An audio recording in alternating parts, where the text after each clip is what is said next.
ഇന്ന് നമുക്ക് വളരെ പെട്ടെന്ന് 10 മിനിറ്റ് കൊണ്ട് കുക്കറിൽ ഗീ റൈസ് തയ്യാറാക്കിയെടുത്താലോ. അതിനായി ഞാൻ ബസുമതി റൈസാണ് എടുത്തിരിക്കുന്നത്. നിങ്ങൾക്ക് ഏത് റൈസും എടുക്കാം. അരി കഴുകി 30 മിനിറ്റ് കുതിർത്തതിന് ശേഷം വെള്ളം ഊറ്റി വയ്ക്കുക. ശേഷം നമുക്ക് ഫ്ലെയിം ഓൺ ചെയ്ത് കുക്കർ വയ്ക്കാം. 2 സ്പൂൺ നെയ്യ് ഒഴിച്ചു കൊടുത്ത് ചൂടായതിന് ശേഷം സ്പൈസസ് ഇട്ട് കൊടുക്കാം. ശേഷം കുറച്ച് സബോള അരിഞ്ഞതും ഇഞ്ചി വെളുത്തുള്ളി പേസ്റ്റും കുറച്ച് മല്ലിയിലയും 1 മുളകും കുറച്ച് ക്യാരറ്റും കൂടി ചേർത്ത് നന്നായി ഒന്ന് വഴറ്റിയെടുക്കണം. അതിനുശേഷം എടുത്തു വെച്ചിരിക്കുന്ന അരി കൂടി ചേർത്ത് നന്നായി 1 മിനിറ്റ് ഒന്ന് ഇളക്കി കൊടുക്കുക. 1 ഗ്ലാസ് അരിക്ക് 2 ഗ്ലാസ് വെള്ളം എന്ന കണക്കിന് എടുത്ത് ഒരു പാനിൽ വെച്ച് തിളപ്പിച്ച് അരിയിലേക്ക് ഒഴിച്ചു കൊടുക്കാം. ആവശ്യത്തിന് ഉപ്പും 1 സ്പൂൺ നാരങ്ങാ നീരും ചേർത്ത് നന്നായി ഒന്ന് ഇളക്കി കൊടുക്കുക. ഉപ്പ് ആവശ്യത്തിന് ഉണ്ടോ എന്ന് നോക്കണം.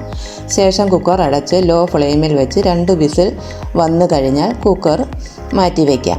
പിന്നെ കുറച്ച് കശുവണ്ടി കിസ്മസും വറക്കണം. അതിനുവേണ്ടി ചെറിയ ഒരു പാൻ വെച്ച് 2 സ്പൂൺ നെയ്യ് ഒഴിച്ചു കൊടുക്കാം.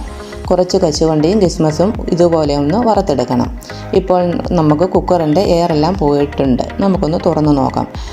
റൈസ് നന്നായിട്ട് വെന്ത് പാകത്തിന് കിട്ടിയിട്ടുണ്ട്. നമുക്കിനി വറുത്ത് വെച്ചിരിക്കുന്ന കശുവണ്ടിയും കിസ്മസും ആ നെയ്യോട് കൂടി തന്നെ ചേർത്ത് നന്നായി ഒന്ന് ഇളക്കി കൊടുക്കാം.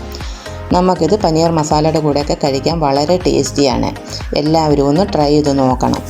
ഇതുപോലുള്ള സിമ്പിൾ റെസിപ്പിക്കായി ഈസി കിച്ചൺ ഒന്ന് ഫോളോ ചെയ്യുക. എൻ്റെ വീഡിയോ ഇഷ്ടമായി ലൈക്ക് ചെയ്യാനും ഷെയർ ചെയ്യാനും മറക്കരുത്. വീണ്ടും പുതിയൊരു വീഡിയോയിൽ കാണുന്നവരെ ബൈ ബൈ.